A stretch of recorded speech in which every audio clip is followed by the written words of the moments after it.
The sun is on my side. I smile up to the sky. I know I'll be alright. So when you see the opening sequence, when you see some kiddos watching Teletubby and you see them off screen killing and you see the blood on the screen, do not let your kids to watch Teletubby because this will give kitty nightmares. Hello, everybody. My name is NH Studio Launcher, and yes, guys, I still got a snipple, and I wish to God that spring come already. Because I'm sick and tired of getting me snipple, and I'm sick and tired of staying at home. It's getting on my nerves necessarily. So anyway, so for cheering up, I'm just gonna do my movie review on the Lens movie that came out last year, which is none than 28 years later. Anyway, enough further ado, let's get started of this review. So to be honest, I have never seen 28 days later or even 28 week later, which I heard that sequel is not good, but I heard the first film is very pretty good. So that's why I decided I might have to watch this. And honestly, I'm probably asking you the same question. How on earth you watch this movie doing you don't know what the first movie is? Newsflash, I know about the first movie. I know, honestly, I already know the premise of of the first movie. So that's why I decided to watch this movie last night because I want to watch this movie before I watch the first movie. So yeah. Anyway, guys, so 28 years later, this movie came out last year, and this movie did pretty good with the critic, but however, this movie got mixed review from the audience. So I honestly don't think that the audience kind of liked this version of 28 years later. So this movie got an 88% for the critic, which is really good, and this film got a 63% for the audience. And of course, this movie got a 6.6 out of 10, which is a very mediocre rating for this movie like this. And of course, this movie got a 77 on Megascore, which is very awesome, to you. And of course, 28 years later, released in June 2025, grossing around like 70.4 million at the domestically, and this film made worldwide for a 151.3 millions. And honestly, let me read it again because I'm going way over the place. So this film made the opening weekend for a 30 million in domestically, and the total domestically this film made is 70.446.897 million, and the total globally that this film made is 151.300,000 million. So yeah, and of course the ranking. Sorry. I'm okay. Anyway, so this movie got a 32 highest grossing film in domestically for 2025, and this film got released on June 20th, 2025. And look how the second film, which is Bone Temple, that movie is absolutely a bomb, and there was no need that this franchise is going to be roughly for a 60 million in production budget. I already know that this is building a big franchise, but I got one simple question. Why this movie had to be released on freaking January? Like all the month that you decided to release this movie on the worst timing? No wonder this movie is a bomb in the box office because a lot of people just didn't even bother to check this film out and let this movie bomb, honestly. So not just Universal released Madagascar released a bad timing, and now Sony is doing the same way what Universal did. So not just Universal treating Madagascar like garbage and let people not anticipated for that movie, and now Sony is trying to do the same thing, but this time it's the Bone Temple. Don't get me wrong, this movie is going to be even better than the 28 years later. But to be honest here, there's absolutely no way this film is going to make any more money. Like, no, this film is going to be pulled at movie theaters, and I won't mind it because I want to watch this film so badly. So, you guys, so stay tuned for a box office report of this movie. I did one on a couple of days ago, but there was no there is no future for this franchise. So I think this franchise is going to be ended with the Bone Temple. So way to go, Sony. Way to go. A graduation. I really hope you're happy. So this is the main reason why I think Sony Jesus will be a lot better CEO, because the actual CEO from Sony don't know what the flying monkey they're doing. They released this movie on January, which I don't have a problem with it. But the biggest problem is, why on earth this movie had to be released this year? Why not you release it in 2027, not freaking 2026? Like, that is the worst timing. So yeah, guys, so I will complain about that more if I watch the Bone Temple. So I'm very excited for the Bone Temple. I'm very looking forward to it. It might be my favorite film for this year. But to be honest here, releasing the Bone Temple in January, that's a bad sign. And honestly, yeah, I'm not going to go back hating on January movie, but they just released that movie all worst timing. So that is the main reason why I am completely angry that this franchise might end it for the Bone Temple. So way to go, Sony. Way to go. Hope you're happy. So anyway, so what do I think about 28 years later? Even I think Senator is my favorite horror film back in last year, but not until I'm gonna be watching Weapon this week. So maybe for one about a month. So maybe I could watch it for one about a month. So that's a good thing. So you guys, so what do I think about the movie called 28 Years Later? I'm very sorry I was coughing when I was pronouncing the box office because I just got a cold. So yeah. Anyway, guys, so what do I think about this movie? I gotta be honest here. This is the second best horror film back in last year. And the fact is, this film might be one of my top 10 best horror film I ever seen. Because this film is absolutely insane, absolutely bloody, and absolutely gory. But it's very amazing. Amazing action, bloody sequence, and of course, the story and the character development are very well written. And honestly, it's pretty funny. I'm doing a review on both Taylor Johnson movie. First, I did a review on Craven the Hunter, which is very underrated. I did not care what the toxic critics said. And of course, I'm reviewing this movie, which pretty awesome. Taylor Johnson, you deserve some chill review in 2 weeks. Well done for you. You deserve like a medal.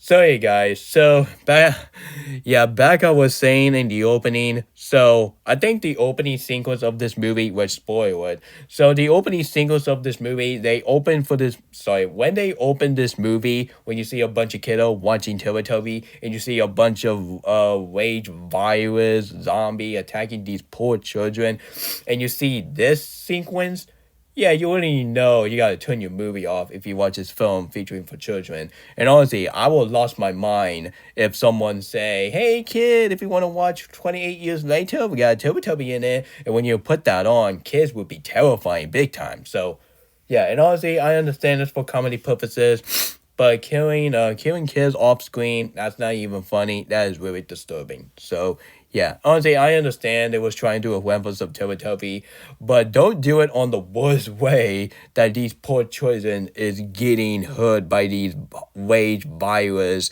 of zombie who like to puke blood and all that kind of stuff. Anyway, I gotta stop talking about that, or else this video gets demonetized, which who cares? Because it shows how YouTube is so petty these days.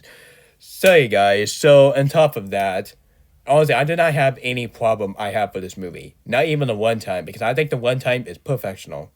Anyway, guys, so the story of this movie is very creative and very amazing. And of course, the character of this movie are very well written. Like Taylor Johnson, he gave one of his best performances since his character in Bullet Train and Craven the Hunter. And of course, one of my favorite characters of this movie has to be Ralph Fiennes. Yup, Ralph Fiennes. As a doctor guy, he liked to live in the forest. Man, he is absolutely amazing. I cannot wait to see him back in action for the Bone Temple. Even our film is absolutely a bomb, and I'm still mad about that. And some people are mad about that right now. So yeah. And of course, you got the actress that she was in Free Guy, and now she's playing as a one female character, which she's my second favorite. And of course, you got the one kid. He's in this movie, and he was absolutely amazing. Honestly, let's get the action sequence. This is the most brutal action sequence I ever seen in this movie. And this might be one of my favorite movies from the franchise. And to be honest, hell. And of course, the makeup and the hairstylish and the visual of this movie. The visual of this movie is chef kiss, like it. But this movie is a rage virus zombie movie. And I gotta finally say this, but this film would definitely be way better than that movie that came out 10 years ago, which is Sale. Like, the movie all about a phone waging virus and go, ah, yeah. You already know I'm talking about that movie, and let's not talk about that. Let's talk about this awesome movie. And of course, the ending of this movie, it make me want to see the Bone Temple. But the main reason why I'm not seeing that movies in theaters is because number one, I have never seen like a rage zombie virus movie in theaters before, and second of all, I don't normally watch horror movies in theaters, and I don't count Beetlejuice as a horror movie. And yeah, sure, it's a horror movie, but there was a difference between a comedy movie and horror movie. And Beetlejuice, that movie is literally a comedy movie. So overall, that's all I have to say. I don't want to give too much spoiler for this movie. I had to spoil the opening because I cannot think about that Teletubby. And honestly, how on earth that the director got away putting these innocent character in this movie? Well, it's because of the fact that some people think Teletubby are very creepy, which I do agree. Teletubby is the worst preschool shows I have seen because that show scared the frick out of me, especially for that baby son.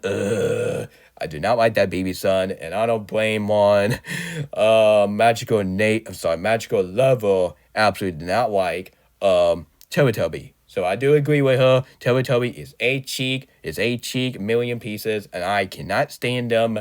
And I am so glad our show got canceled. Good with them.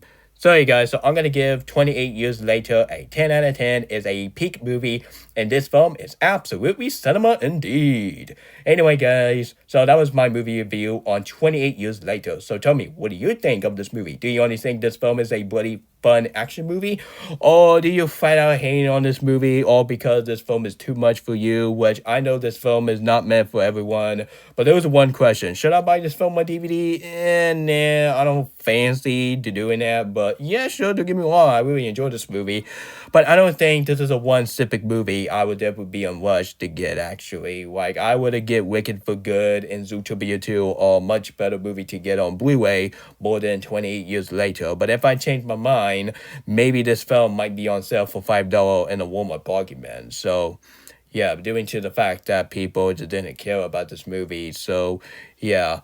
So, let's hope the Bone Temple will be even better. And Sony, you better be ashamed of yourself. How freaking dare you that let this movie bomb because you want to release this film on freaking January? Like, all that release and you pick January? Unbelievable. So yeah, so let's hope someone will not get on to me all because I'm complaining about the Bone Temple is releasing on January. Guys, I'm not gonna go back hating on movie because it's released on January. That is stupid. But honestly, the main reason why the Bone Temple got released on the bad timing is because number one, that movie came after 28 Years Later. Let's think about it, because this movie came out in Let's think about it, because the last movie called 28 Years Later, that movie came out in 2025. But for the Bone Temple, this movie came out this year. So yeah, and this film is kind of shorter, more than the first movie. So there you go.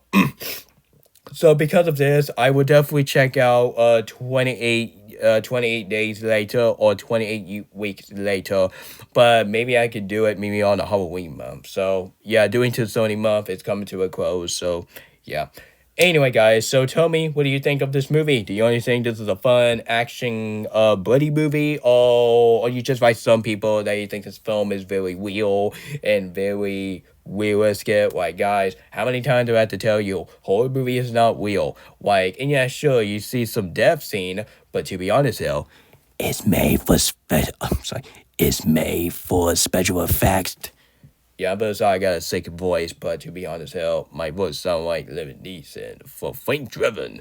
Anyway, guys, so speaking of Frank Driven, I did watch The Naked Gun 2025, and I'll be talking about that in my buddy episode 6 on my reward season. Anyway, guys, so this is NH Studio Lounging Off, and yadios, and please, for the living God, do not get nightmares over the Teletubbies. Director, why on earth you put all these characters in this movie? Well, it's because some people think the Teletubby is very creepy. Oh, really? I do agree. Teletubby can be creepy, but at the same time, it's kind of messed up at the same time when you see some kids killing off screen, when you see some blood on the TV. You know what? I ain't gonna talk about this movie or else I'll get myself demonetized. Anyway, adios and goodbye and take care and don't be sick. And I ain't gonna join John Wick fan live stream today because he's gonna be reacting to some more AI. Mark my word, I'm gonna be doing some more marketing for the White Crab movie more than reacting to some AI swap. Goodbye. The world goes spinning round and round, it's true. We've had our time and now we're through. But you and I forever will be friends. We'll try to touch the sky where clouds never end. And we'll search for wonder all around. And you'll find me hanging upside down. And you and I together in a big, big world. We'll try to touch the sky in a big, big world. You have to go, I know it's time, so give me 5. This whole world is yours and mine. La la la la.